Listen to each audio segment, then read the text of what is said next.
Olá pessoal, vamos para a nossa aula de corrente elétrica. Então, corrente elétrica é o conteúdo do momento. Vamos definir corrente elétrica. Então, o que seria corrente elétrica? É um movimento ordenado de cargas livres, que a gente chama normalmente de elétrons livres, certo? Então, olha bem, observa que eu tenho um condutor aqui. E os elétrons livres desse condutor, ele tem um movimento desordenado, um movimento caótico, certo? Não tem, no caso, uma direção pré-estabelecida para todos esses elétrons livres. Cada um movimenta para um lado, para uma direção, então o movimento é caótico. Quando eu estabeleço uma diferença de potencial nas duas extremidades desse condutor, o que acontece? Esses elétrons livres passam a movimentar de forma ordenada. Esse movimento ordenado dos elétrons livres, então, é o que a gente chama de corrente elétrica, ok? E como isso ocorre? Por que isso acontece? Então, olha bem. Dentro dos condutores, que normalmente é um metal, a gente tem muitos elétrons livres, descrevendo movimentos caóticos, igual está aqui demonstrado. Então, não tem uma direção definida, não tem um sentido definido. Certo? O que a gente faz? A gente aplica uma diferença de potencial nas duas extremidades do metal. Então a gente vai fazer o quê? A gente vai pegar e ligar uma pilha nas duas extremidades do metal. Olha o que aconteceu. Os elétrons que tinham um movimento caótico passaram a ter um movimento ordenado. Certo? Então, isso é corrente elétrica, como a gente já viu. Mas por que isso acontece? Então vamos lá. Quando a gente liga a pilha, no caso negativo e positivo, cada um numa extremidade, o negativo numa extremidade e o positivo na outra, vamos lembrar o que a gente viu lá da eletrostática. Olha, positivo, quando a gente fala de positivo, o campo elétrico sai dele, não é isso? Sai do positivo e chega no negativo. Então, no interior desse condutor vai se estabelecer um campo elétrico que vai do positivo para o negativo. E aqui, gente, vamos entender de uma vez por todas, ou começar a entender, que quando a gente fala positivo, a gente está falando maior potencial. Quando a gente fala negativo, a gente está falando menor potencial. Então, o campo vai do maior potencial para o menor potencial. Ok?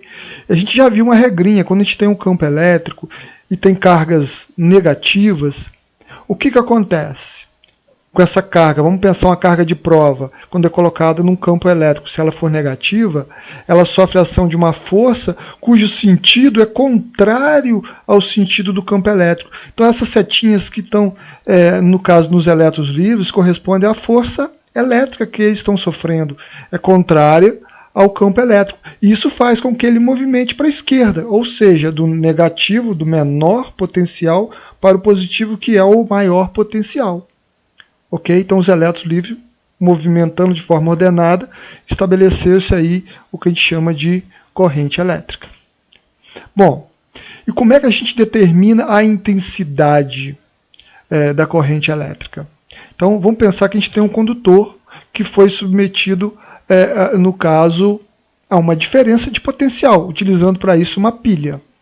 Observa que eu vou seccionar esse condutor, ou seja, estabelecer uma seção transversal nele. Essa superfície A aqui, vou tomar por base ela. Então, vamos pensar que nessa superfície vai estar passando uma certa quantidade de carga, vai ter um fluxo de carga a cada certo intervalo de tempo. Então, quando eu pego essa quantidade de carga que está passando e divido pelo tempo gasto para passar essa quantidade de carga, eu estou calculando a intensidade da corrente elétrica. Então, olha, fluxo de carga, quantidade de carga, pelo tempo gasto para, no caso, passar essa quantidade de carga pela seção transversal. Isso a gente chama de corrente elétrica, certo? Bom, no SI, carga é coulomb, tempo é segundo. Corrente, então, seria coulomb por segundo. Só que a gente não vai dizer que é coulomb por segundo, a gente vai dizer que é ampere. A maiúsculo, tá? A maiúsculo. Ok? Bom, vamos a um exemplo aqui. Então, por uma seção transversal de um fio de cobre, passam 20 coulomb a cada 2 segundos. qual é a corrente elétrica? Então, como é que a gente calcula a corrente?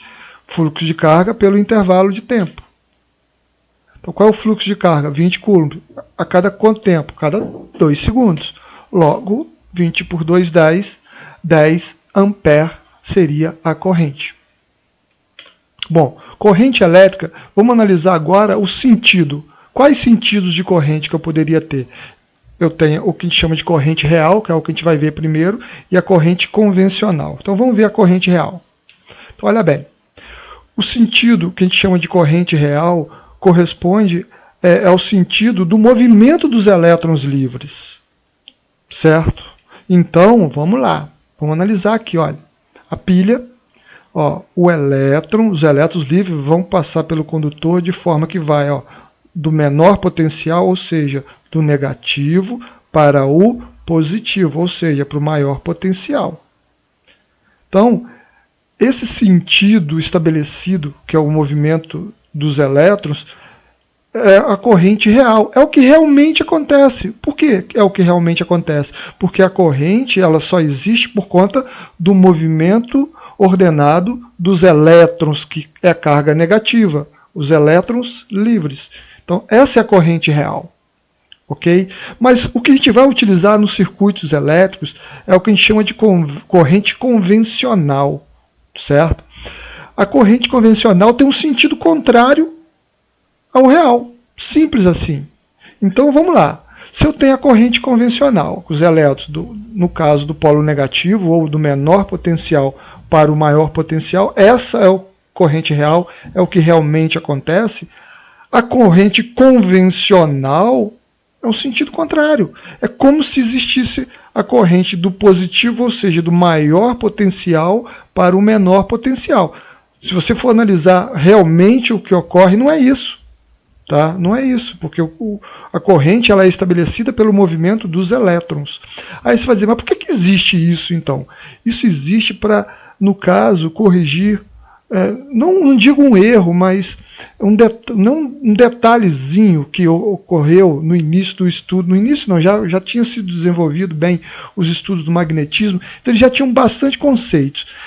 E os conceitos que eles tinham na época davam conta de que a corrente era do maior potencial ou do positivo para o negativo. Então, o estudo do campo elétrico que eles tinham, ou do eletromagnetismo, que a gente pode dizer assim, estabelecia que a corrente era do positivo para o negativo. E aí, se depois descobriu-se, mais tarde aí, que a corrente era do negativo para o positivo, tinha um problema. Então, convencionou-se que seria do positivo para o negativo, para bater, para ficar de acordo com os estudos do eletromagnetismo. Ok? Olha bem, gente. Para que convencionar algo se eu não vou utilizar? Tá? Então, sempre que a gente for falar de um circuito elétrico, a corrente que vocês vão utilizar é a convencional, que é oposta ao sentido da corrente real, tá, gente? Claro, vocês têm que saber que existe a corrente real. Mas falou de circuito elétrico, falou de estudo de corrente elétrica, a gente está falando de corrente convencional. Não esqueçam disso, ok? Bom, corrente, normalmente quando a gente fala de corrente, tem dois tipos de corrente quanto a oscilar ou não oscilar durante o tempo, indo para um valor positivo ou indo para um valor negativo e tal. A gente tem dois tipos de corrente, a corrente alternada e a corrente contínua. Corrente alternada, o nome já diz, ela vai alternando o sentido. Então, quanto ao sentido, corrente alternada é quando o sentido vai alternando. Também pode alternar, e no caso aí vai alternar com certeza, a intensidade da corrente, o valor. Então, altera o sentido e o valor. Ok? Seria uma coisa mais ou menos aqui, o sentido alternando, ó. Ela é negativo, passa positivo. Ela é negativo, passa positivo. Significa que o sentido da corrente está alternando, está variando. Vai para um sentido, depois para outro. Um sentido, depois para outro. Ok? Então vai alternando o sentido. O gráfico que representaria isso seria uma senoide. Observa. Olha bem, ó. Ela vai alternando. Ó. Vai para um valor máximo positivo, vai para um valor mínimo, máximo negativo, melhor dizendo. Certo? vai ter momentos que vai ser zero. Aí você vai dizer, mas se tem momentos que é zero, o equipamento não fica sem a alimentação de energia? Não, porque isso ocorre, essa oscilação, que seria, vamos dizer aqui, ó, do ponto zero até esse ponto que eu estou marcando aqui, é uma oscilação. Isso acontece 60 vezes a cada segundo. A frequência de oscilação da energia, isso no Brasil, tá, gente? É 60 Hz. Alterna 60 vezes a cada segundo. Então não dá tempo do aparelho ficar sem alimentação. Ok?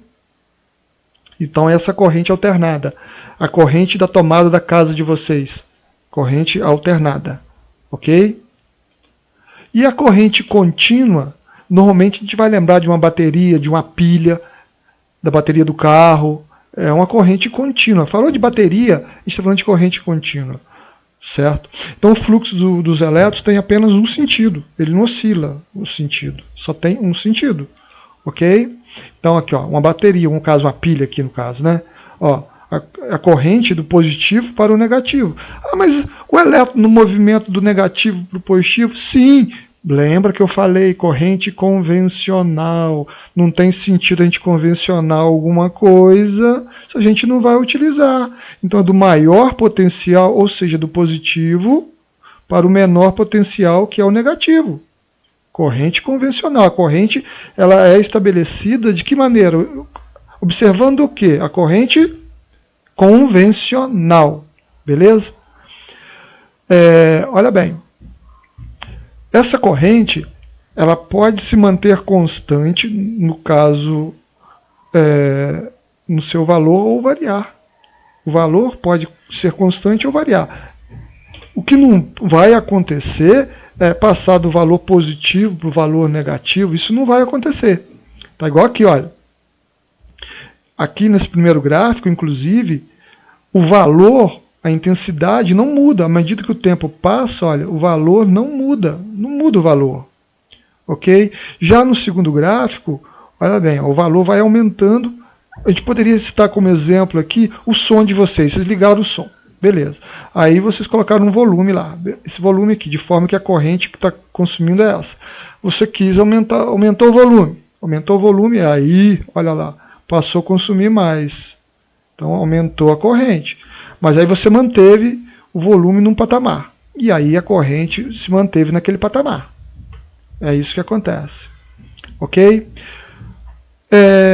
Olha bem, gente. Quando a gente analisa a corrente em função do tempo, se a gente pudesse analisar aqui, vamos colocar aqui, ó, isso aqui. A área delimitada pelo gráfico. Vamos colocar essa área aqui.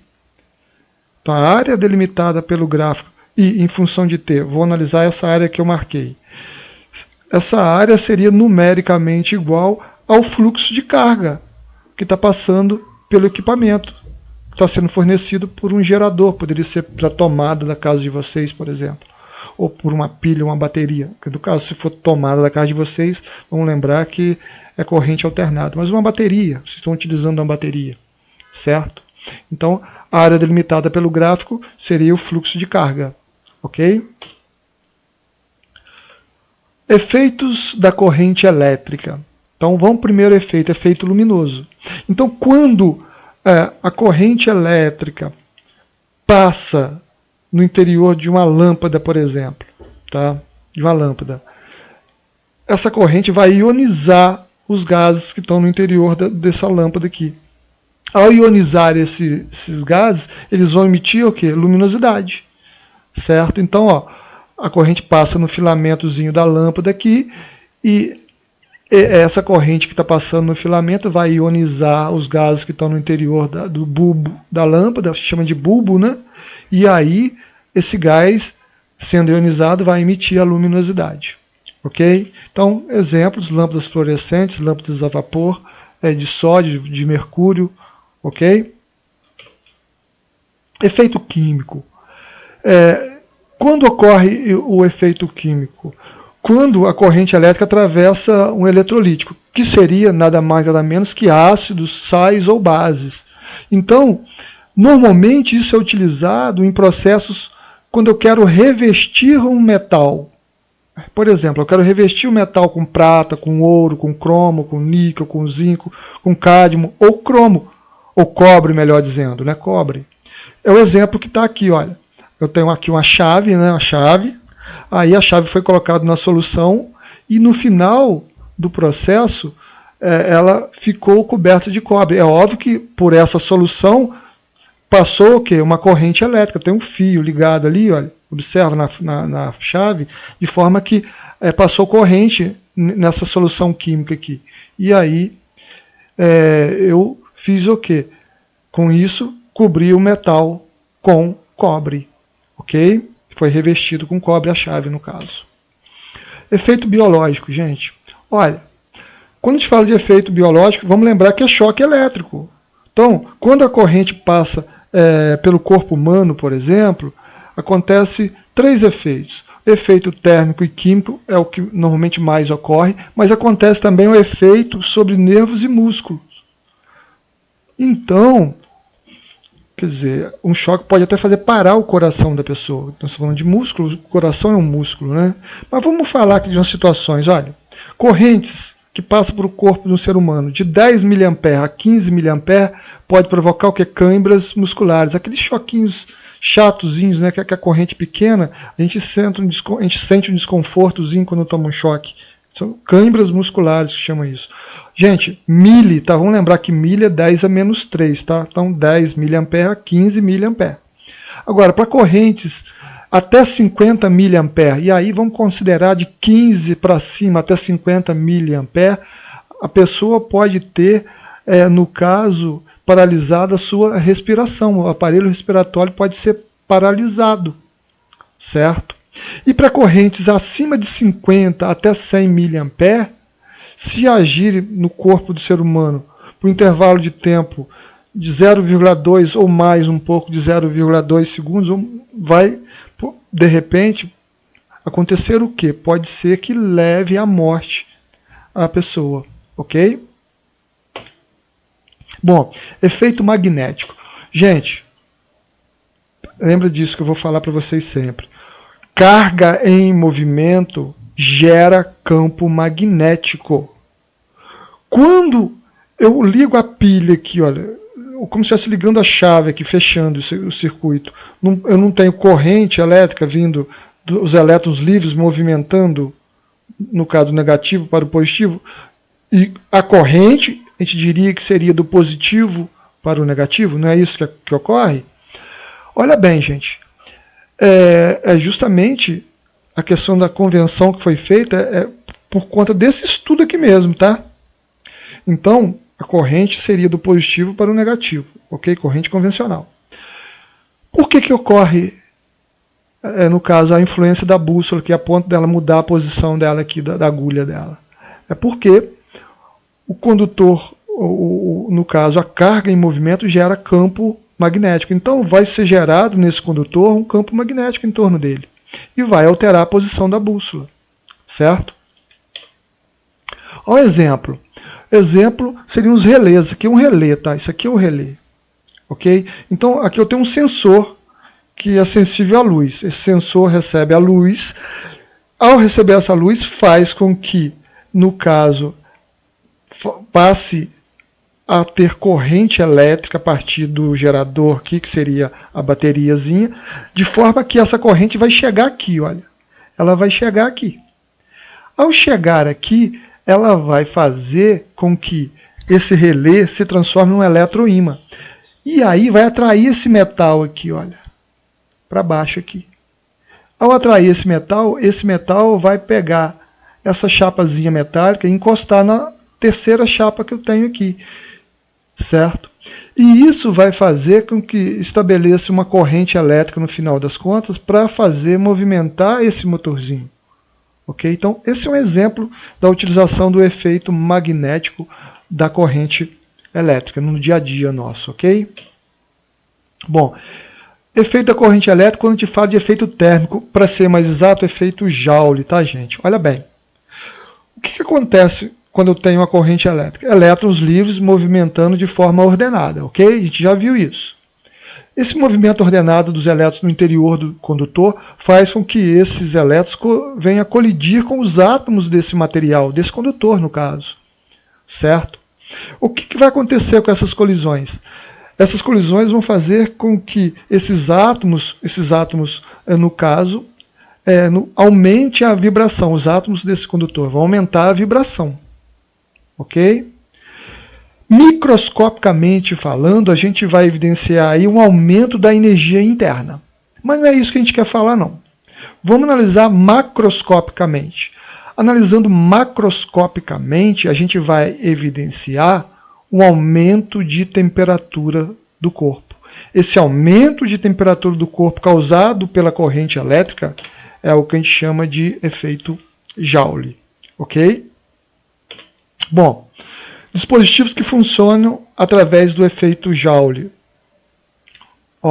Primeiro, chuveiro elétrico. Chuveiro elétrico. Possivelmente o grande vilão em termos de consumo de energia elétrica de uma residência, chuveiro elétrico. Ou outro, ferro elétrico. Talvez eu poderia colocar aqui como segundo vilão em termos de consumo de energia elétrica. Então, eu tenho aqui o Homem de Ferro passando roupa, né, gastando energia. Aí. O terceiro exemplo seria o Chewbacca secando seu cabelo, o secador de cabelo. Ok? Lâmpada incandescente. Hoje em dia não se utiliza muito não, tá? Se você for procurar no mercado, possivelmente não vai encontrar. Mas essa lâmpada ela aquecia muito, que seria o efeito Joule propriamente dito. Isso consumia mais energia do que necessário. Hoje as lâmpadas são mais eficientes, né? Não aquecem tanto. Chapinha, né? Quem gosta de alisar o cabelo aí, ó. É o efeito Joule aí atuando. O efeito Joule também atua no fusível, que é um dispositivo de segurança, tá, gente? Só que aqui o fusível não é um equipamento que a gente diria que consome muita energia, porque normalmente quando o aparelho funciona através do efeito Joule, ele consome mais energia que normalmente os outros aparelhos que não funcionam dessa maneira. O efeito Joule está aqui, olha, fundindo o fusível aqui, ó. Está sendo fundido aqui, dá para observar aqui. Então, aquece o filamentozinho e ele se funde, tá? Ok? Bom, circuito elétrico. O que é circuito elétrico? Nada mais é do que o caminho que uma corrente elétrica tem para levar energia elétrica a um equipamento elétrico qualquer. Ok? Isso seria um circuito elétrico. Olha bem, se a gente for analisar um circuito do mais simples possível, ele teria que ter pelo menos 3 elementos, tá? Ele teria que ter uma tensão elétrica. Vamos lembrar que tensão é uma coisa que DDP, tá? Precisa de um fio condutor. E precisa de um equipamento, é óbvio, um equipamento elétrico que vai consumir a energia que vai ser fornecida. Então, olha o exemplo aqui, olha. Onde está isso tudo que eu falei, ó? A DDP está aqui na pilha. O condutor está aqui, isso aqui, ó. Isso aqui é o condutor, isso aqui é o condutor. Ok? E aqui está o equipamento que está sendo alimentado. É óbvio que aqui eu tenho outro equipamentozinho. É uma chave. Tá? É um outro elementozinho, né? Vamos colocar assim. Aqui, nesse exemplo, eu tenho 4 elementos. Mas, para eu ter um circuito elétrico, precisa de ter, pelo menos, esses 3 elementos que eu coloquei aqui. Ó, tensão elétrica, fios condutores e um equipamento para ser alimentado de energia elétrica. Ok? Bom, dispositivos de proteção. O primeiro dispositivo, fusível. Fusível vem de fundido, que significa, no caso, fusível vem de fundido, né? Então, significa o quê? Eu tenho um dispositivo que vai ser fundido de alguma forma. Como que seria isso? Então vamos lá. Dispositivos que interrompem a passagem de corrente elétrica caso ultrapasse a intensidade segura. Mas que intensidade segura? Segura do aparelho que ele está protegendo. Tá? Ele é um dispositivo de proteção do aparelho. Então, se a intensidade da corrente for superior ao que o aparelho pode utilizar, ele vai se fundir, ele vai se romper. Tá? Então ele apresenta um filamentozinho com baixo ponto de fusão, ou seja, qualquer aquecimento pode fundir esse filamento, que normalmente é feito de chumbo ou estanho, e olha o que acontece aqui, olha. Passou a corrente acima do que ele suporta, ó, vai fundir. Olha fundindo aqui, olha aqui. Ali, ó, fundiu. Ok? Então, dispositivo de segurança fusível. Vamos para outro dispositivo de segurança, disjuntor. O disjuntor não vai fundir não, tá, gente? Ele desliga automaticamente quando a intensidade da corrente é superior à segura, no caso, superior à intensidade segura para os aparelhos que ele vai anteceder, no caso. Ok? Então, olha como é que funciona aqui, olha aqui, olha. A corrente ela vai passar quando isso aqui está encostado aqui. Ó. Encostou aqui, passa a corrente. Desencostou, não passa a corrente. Então, quando desencosta, ele está desarmado. É óbvio, gente, que ele não vai ficar toda hora encostando, desencostando. Ele desencostou, ele vai ficar desarmado. Vai ficar nessa posição aqui. Ó. Essa posição aqui. Vai ficar aqui. Ok? É porque isso aqui é um GIF animado. Então, vai repetindo continuamente o processo, né? Então, desencosta aqui, não vai passar corrente, ele desarma. Ok? Bom, gente, assim termina nossa aula. Fiquem com Deus. Até mais. Tchau, tchau.